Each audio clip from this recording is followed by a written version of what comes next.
The question of who we are is often synonymous with an inquiry into our personality. But what exactly is personality? Personality is fundamentally individual. It's supposed to characterize you as a character, as someone who has character.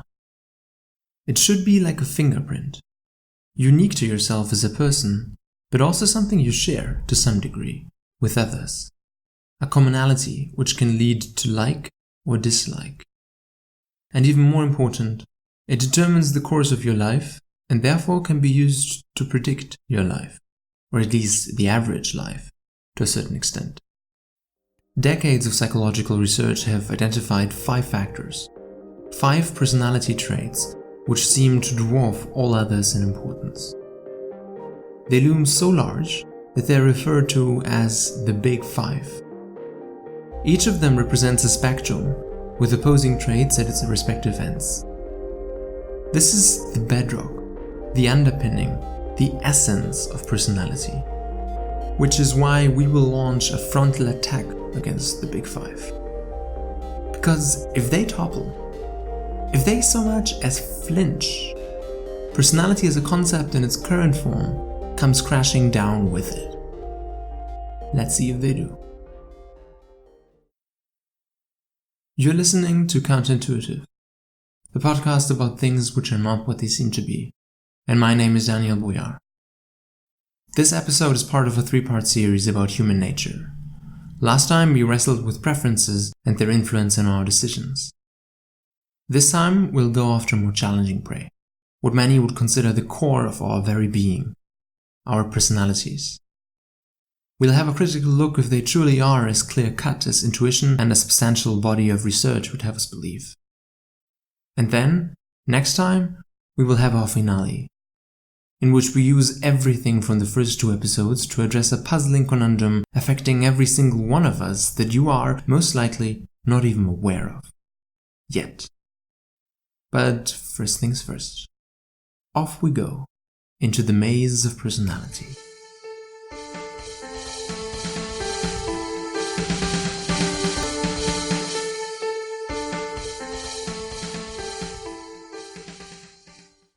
Consistency is the last refuge of the unimaginative. Oscar Wilde in The Relation of Dress to Art. Back to the Big Five. Openness to experience, conscientiousness, extraversion, agreeableness, and neuroticism. Or, in short as an acronym, OCEAN.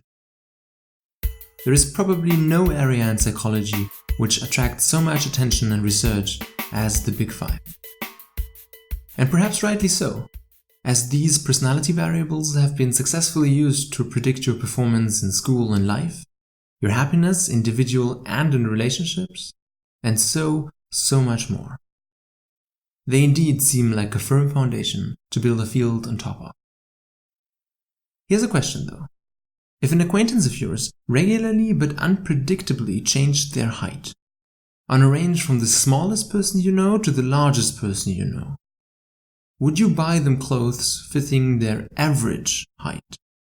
Put another way, maybe revealing my game here, would the average height be indicative, be relevant to describe the stature of your acquaintance?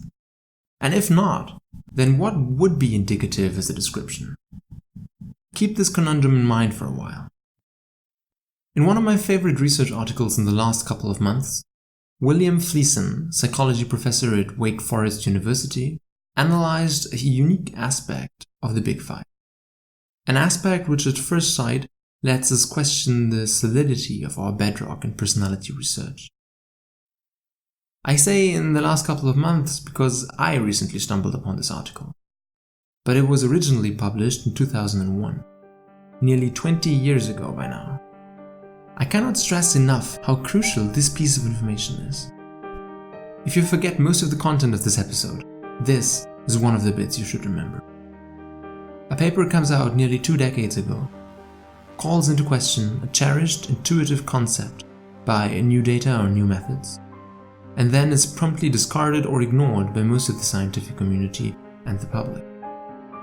It's a pattern you see again and again if you just look. I could make at least a whole episode just about these kinds of scenarios. But I digress. What we are interested in right now is, of course, the content of Fleeson's article. For this, you first have to understand how personality traits are typically assessed in scientific studies. Either participants venture to the laboratory to fill out some questionnaires, or researchers, in a way, come to the participants, in the form of phone surveys or questionnaires filled out online. There are, of course, variations on this theme, but that's still the standard orthodox way of data collection, today and certainly in 2001. Why is this important information? Let me recap some elements of the last episode for you. Last time, preferences were the main topic of interest. Specifically, the lack of stability in our preferences, which seem to be swayed by irrelevant details in our environment, specifically by the context of a situation. Assessing the preference of a person in a laboratory or in the home during another activity will most likely leave you with two quite different answers. Even if you take multiple measurements, if they're all done in the same context, the laboratory, the context will reliably exercise its power over the participants and make their preferences seemingly stable. Because the context is stable, the assessed preference is assumed to be stable. So, where do we collect most of the personality trait data? Oh. So Fleeson comes along in 2001 and has a different type of data in his pocket. For 2 to 3 weeks, his study participants had to use a handheld computer every 3 hours to record their feelings and actions.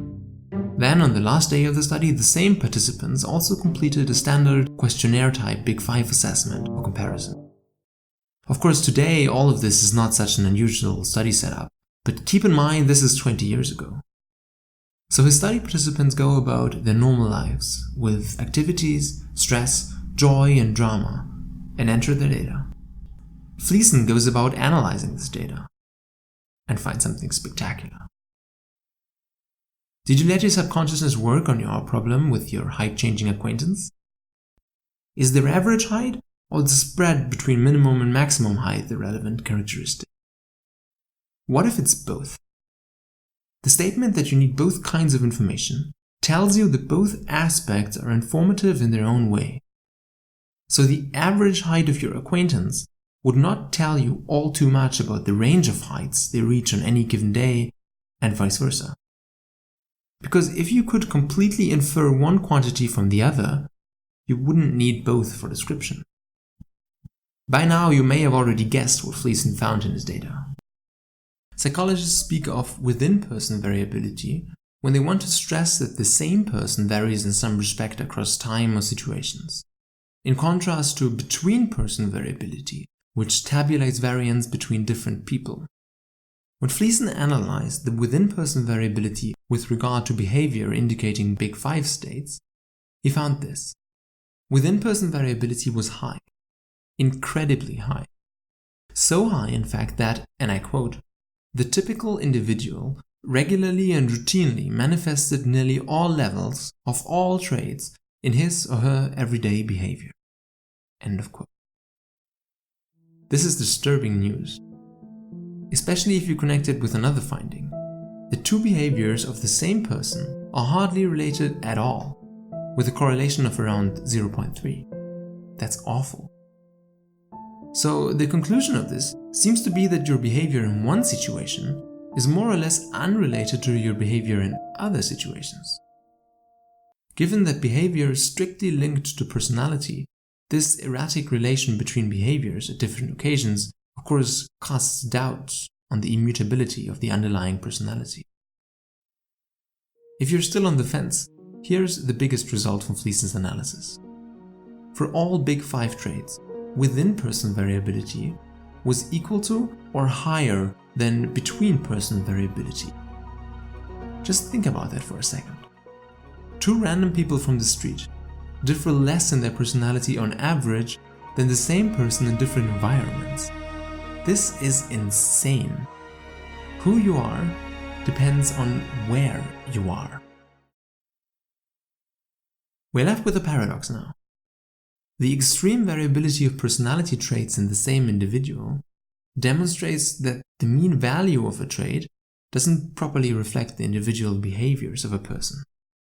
But still, working with these mean values has resulted in a panoply of successful studies in which all kinds of things were correctly predicted. So obviously there is information present in the mean values. But why and how? Combine that with another compounding factor. Results from the Scottish mental study, which followed participants for 63 years for 6 personality characteristics. Results suggested quite low stability of these personality aspects over time, robbing personality at least partially from its aura of temporal stability.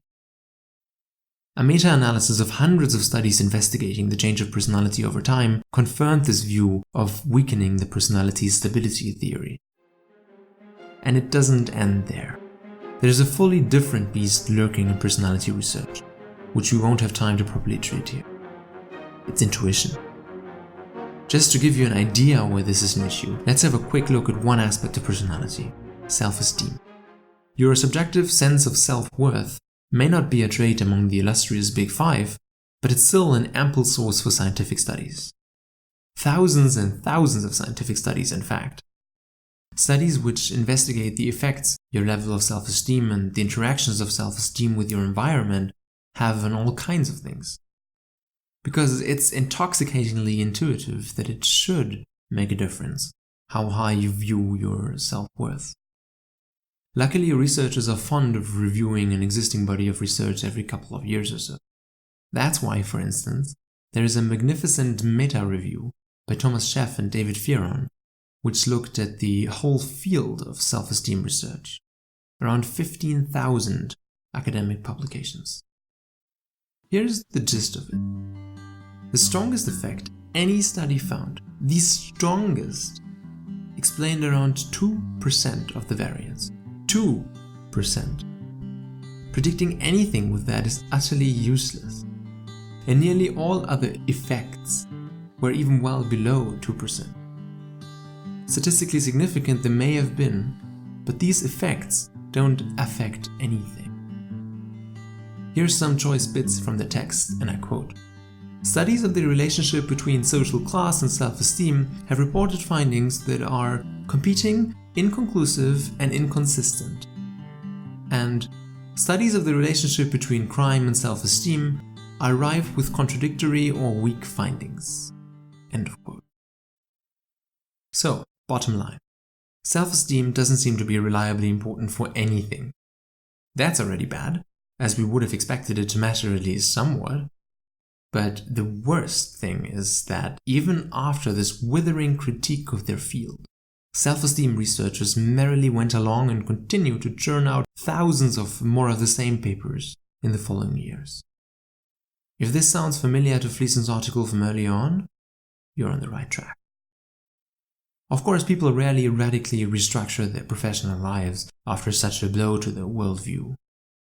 Instead, we rather have to wait for the next generation, growing up with a new, hopefully better, worldview instilled during their education, as we touched upon in an earlier episode. But I still think something more insidious is going on here. The intuitive belief that attributes such as self-esteem have to matter, have to make a difference, is just nigh irresistible for most. Why else would there not even be a mention of this meta-review or other doubts cast on the concept and importance of self-esteem on its Wikipedia page, 15 years after this subject has been so thoroughly broached?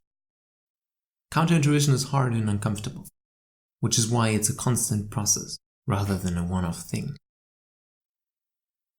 There's a silver lining in Fleeson's uncovering the variability of our personalities, though.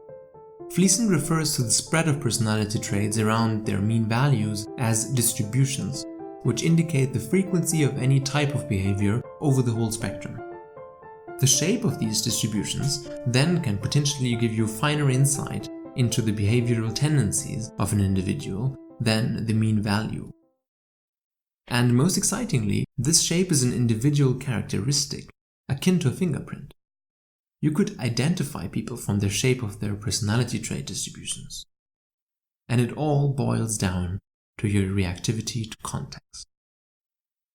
Let's say you're with a group of friends. No matter how extroverted you typically are, On average, your extroversion increases with the time of day, more extroverted in the evening than in the morning, and with the size of your group of friends, more extroverted in a larger group.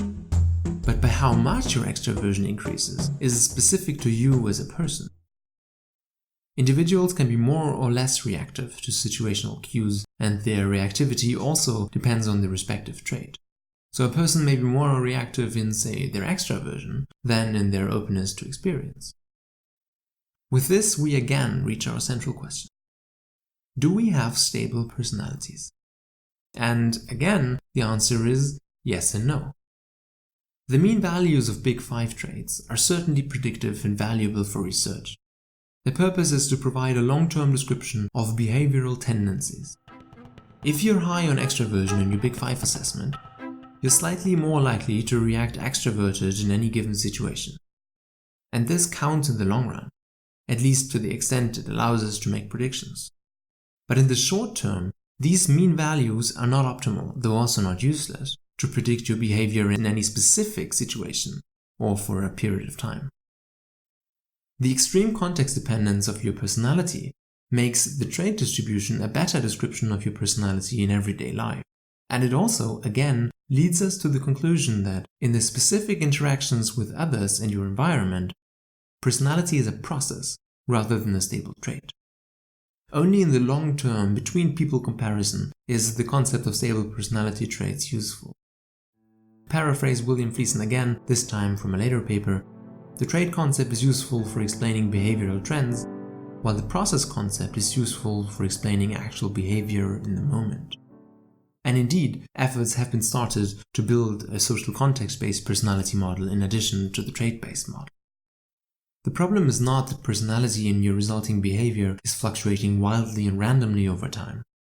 The problem rather is these things are systematically influenced by your surroundings. So a friend who only meets you in large groups for late-night outings might perceive you as being far more extroverted than another friend who predominantly meets you alone for brunch. And both can be true simultaneously, because you really and authentically can be two different people in two different contexts. Because there is no single value that would describe how you react in every circumstance.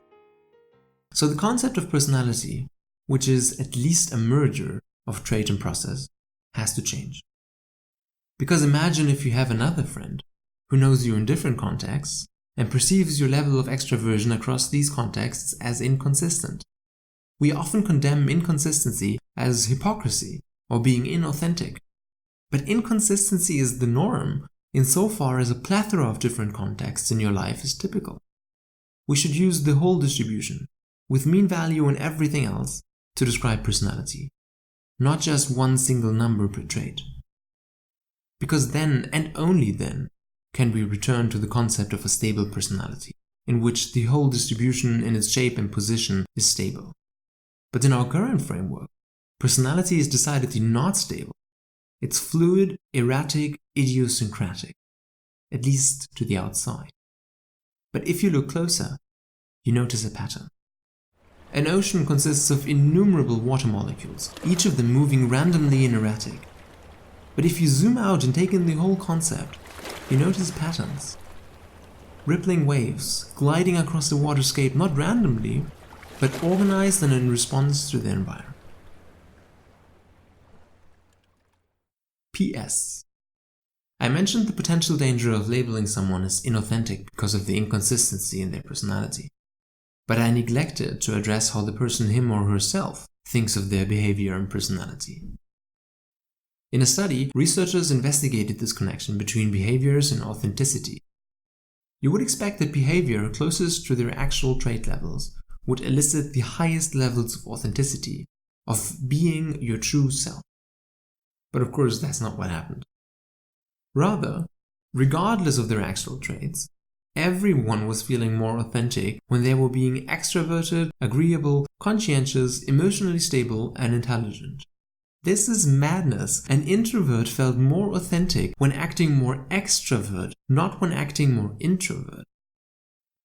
Makes you wonder about the ideal personality we set as a society and its effects on the aspirations and feelings of authenticity of everyone not adhering to these ideal standards.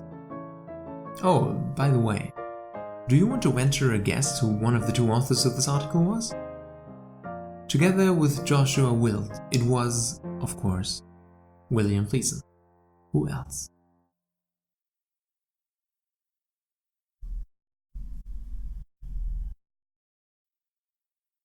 That's it for this episode of Counterintuitive. Don't forget to check in next time when we wrap up this 3-part mini-series. As always, you can find references and further reading for this episode in the show notes. If you like what you hear, please share it with your friends and subscribe on Spotify, Apple Podcasts, or wherever you get your podcasts from. It's really appreciated. Every second Thursday, a new episode will be uploaded. My name is Daniel Boyar, and you have listened to Counterintuitive, the critical thinking podcast about things which are not what they seem to be. You can follow me on Twitter at @Daniel_Boyar or on my website dboyar.com, where you will find articles about other counterintuitive phenomena or concepts. Until next time.